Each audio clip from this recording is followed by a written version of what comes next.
Xonadoningizga mavsum yangiligi bo'lib poyali sabzilar kelib qoldimi?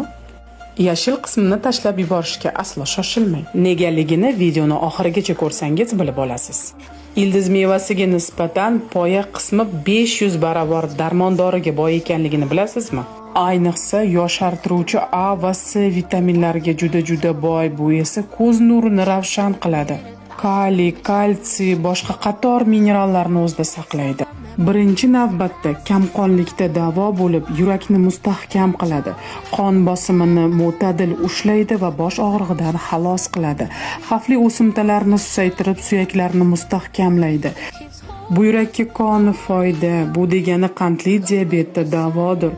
Gijja tushiruvchi xususiyatga ega, erkaklar va ayollar kasalliklarida juda foydali.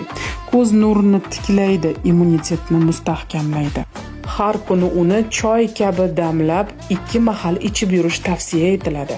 Poyadan xuddi oddiy seldir ko'kati kabi ovqatlarda foydalanish mumkin. Qattiq qismini saylarga, yumshoq qismini sho'rvalarga ishlatasiz.